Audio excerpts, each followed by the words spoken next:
महीना ये हो जाना चाहिए, नहीं तो ओम प्रकाश राजभर को जब बोलेगा विरोध तो आपको भी बुरा लगेगा। मुख्यमंत्री जी इससे सावधान रहिएगा। ये बात मैंने सदन में कहा है। इनके वर्दी भत्ता की बात हो, चाहे भोजन भत्ता की बात हो, किसी मुद्दे पर इनकी लड़ाई की बात हो तो सदन के अंदर अगर बोलता है 403 विधायकों में तो ओम प्रकाश राजभर के अलावा किसी विधायक सदन की हिम्मत नहीं कोई बोल पावे। सब डरते हैं कि हमें टिकट कट जाई, हमें नेतवा ही न करी, हमें मंत्री न बनाई। लेकिन ओम प्रकाश राजभर 25 करोड़ आबादी उत्तर प्रदेश की है, 25 करोड़ में किसी से नहीं डरता हूं। डरता हूं तो सिर्फ ऊपर वाले से डरता हूं, नीचे किसी से नहीं डरता। आप लोग बताओ, आप लोग डरते हो? बोलो कितने लोग डरते हो? आप लोग डरते हो?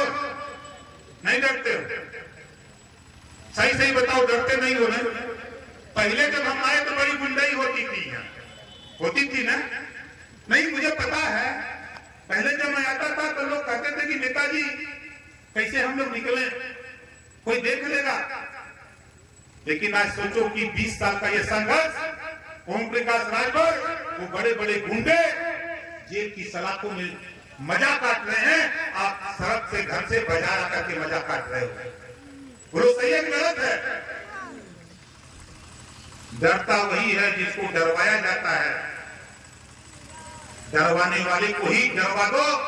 हम तो कहते हैं, हमने तो बोला था जब मैं मिनिस्टर था तब भी बोला था, सोनभद्र में बोला था, गया था इटावा वहां भी बोला था, जहां भी जाता, अभी औरंगाबाद गया था वहां भी बोला था कि देश में अगर कोई गुंडा है तो ओम प्रकाश राजभर से बड़ा गुंडा कोई नहीं है। कि नोट कर लेना, निकले पहले वो गुंडा है, बोला हो कि नहीं है? अब ये माफिया हो चाहे कोई माफिया, सब ओम प्रकाश राजभर के सलूट मारता है। चाहे जितना जने हो, ये अपने के काम करत हो, चाहे बिहार, चाहे यूपी, चाहे बंगाल, पूरे देश का बात करते हैं। वो ताकत आपको साथियों, आपकी ताकत के दम पर देश के बड़े बड़े माफिया गुंडा ओम प्रकाश राजभर को सलूट मारते हैं।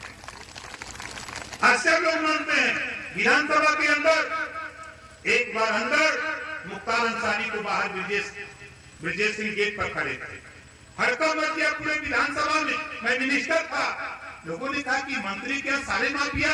उसी दिन राजा भैया, उसी दिन धनंजय सिंह, 7 बड़े बड़े माफिया की सूची वाले लोग आ गए हमसे मिलने बारी बारी। पूरे विधानसभा में सचिवालय में हड़कंप मच गया। यार ये मंत्री कैसा है कि पूर्ण यही गहन जाते हैं? क्यों आ रहे थे? सबको नशा वोट का था, वोट के लिए सब लोग सलाम कर रहे थे। तो साथियों, पावर आपके पास है, जो वोट का आपके पास पावर है, इसी पावर के दम पर आपको सारे नेता सलूट मारते हैं। अगर बाबा साहब डॉक्टर अम्बेडकर जी ने आपको वोट का पावर नहीं दिया होता, आज कोई आपको सलाम करने, आपको दारू मुर्गा पैसा देने आपके दरवाजे नहीं आता, अपने घर बैठा रहता, वहीं से चुन लिया जाता। काम पे लगे हैं। जो बात 543 मेंबर ऑफ पार्लियामेंट, 543 सांसदों की हैसियत नहीं है कि जो तेरी बीमारी प्रधानमंत्री के सामने कह दे, वो हैसियत तेरे नेता ओम प्रकाश राजभर के पास है। सीना ठोक के बोला और कहा कि मान्यवर, दुनिया के तमाम देशों में गरीबों का इलाज फ्री हो रहा है। आप बड़े उदारवादी हो, गरीबों की बात बहुत करते हो, तमाम योजना गरीबों के इलाज के लिए तो बनाओ, लेकिन सारी योजना बंद करो, एक योजना लागू करो। कोई गरीब किसी जाति धर्म का हो, बीमार होकर ऑपरेशन कराना, चाहे वो प्राइवेट में इलाज करावे चाहे सरकारी में, जितना रुपया लगे उतना रुपया सरकार दे। इस तरह का कानून देश में बना करके आप पेश करो। बोलो सही कहा कि गलत कहा? सही कहा ना? ले आऊंगा, आपके सामने दिखाऊंगा। जो बात कमरे में किया हूं प्रधानमंत्री के सामने, आपके सामने प्रधानमंत्री जी को बैठा करके उनके सामने इसी बात को डंके की चोट को प्रकाश राजभर कहेगा। देखिएगा, हम उस मिजाज के हैं, हमारी कोशिश हो रही है। तमाम नौजवान बेकार घूम रहे हैं। बोलो घर में नौजवान बेकार है कि नहीं? पढ़ लिख करके, नहीं पढ़ा लिखा है तब भी रोजी रोटी के लिए परेशान है ना? हम तो चाहते हैं कि देखो ये कानून पास हो जाता देश में। मैंने प्रधानमंत्री जी से कहा, मान्यवर एक रोजगार परक शिक्षा का कानून आप बना दो, कक्षा 5 से या कक्षा 4 से।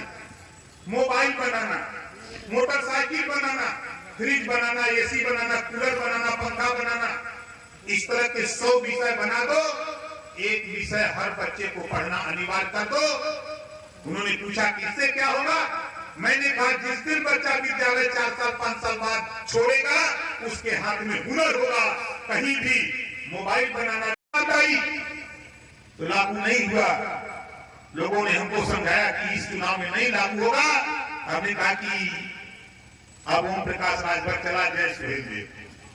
थमा दिया इस्तीफा गृह मंत्री जी को, प्रधानमंत्री को, और वहां से आ गया लखनऊ, मुख्यमंत्री को इस्तीफा दे दिया और जाके राज्यपाल को लेकर के मैदान जंग आके खड़ा हो गया कि हमारी लड़ाई अब आप सामने सामने होगी, हम भी बोलेंगे, आप भी बोलो, हम जनता के बीच में जनता को जागृत करेंगे।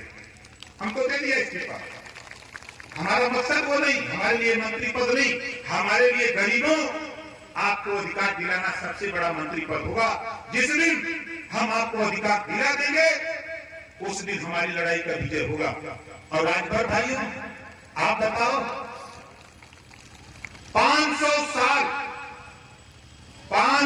साल भगवान राम को मंदिर में ले आने में लगा भारतीय जनता पार्टी को। 500 साल लगा ना। 161 साल supreme court, high court, lower court मुकदमा लड़े। देखो ओम प्रकाश राजभर के संगत आपने थोड़ी सी ताकत दिया। 20 साल के अंदर महाराजा सुहेल देव जी को बहराइच में लाकर 50 फुट ऊंची मूर्ति लगवा करके दिखवा दिया। ले चलूंगा आपको, अभी उद्घाटन हो जाने दो, ले चलूंगा आपको दिखाने कि जहां हमारे महाराजा सुहेल देव जी 50 फुट ऊंची मूर्ति और 10,000 करोड़ रुपए की लागत से पार्क बनवाया, उसका सौंदर्यीकरण, कुटला नदी जो है उसके नहाने का जो सीढ़ी, सारी व्यवस्था तैयार करा दिया हूं। सिर्फ उद्घाटन होना बाकी है। 20 साल के अंदर ये तेरे संघर्षों की देन है कि तेरे राजा को लाकर के खड़ा कर दिया बहराइच में। कल मैं आ रहा था बस में, जे उतरा तो मुख्यमंत्री जी मिले। मुख्यमंत्री जी ने कहा कि ओम प्रकाश, जब मैं जाता हूं सहारनपुर बाग पर सामने एटा, कावा, कन्नौज, कासगंज, फिरोजाबाद, मैं जाता हूं झांसी, बांदा, चित्रकूट, हमीरपुर, जाना, मुरई, 10-10 हजार, 15-15 हजार, 5-5 हजार, 6-6 हजार लोग इकट्ठा होते हैं और कहते हैं कि नेता हो तो ओम प्रकाश राजभर जैसा। ये लोग बोलते हैं और वो कहते हैं कि नेताजी घबराओ नहीं, हम लोग आपके साथ खड़े हैं, आप संघर्ष करो, हम आपके साथ हैं। कोई इस बात का बिल्कुल पूरे प्रदेश में आपका सटा हुआ बिहार में भी हाहाकार मचा दिया इसी लड़ाई को। और माताओं, बहनों, बुजुर्गों, टीकाकुल बुजुर्गों, नौजवान साथियों, मैं आप लोगों से देखो हाथ जोड़ के एक निवेदन अपील करता हूं कि आपके घर जो बेटी पढ़ रही है, जो आपकी बहन पढ़ रही है, उसको भी राजनीति में ले आओ। जो नहीं पढ़ी लिखी है उसको भी राजनीति में ले आओ। ये मत सोचो कि पढ़ी लिखी नहीं है। राबड़ी देवी बिहार में बिना पढ़ी लिखी अगर वो मुख्यमंत्री बन सकती है तो हमारी भी बहन बेटी बिना पढ़ी लिखी सांसद और विधायक बन सकती है। इस नाते देखो मैं आपसे कह रहा हूं, अभी देश की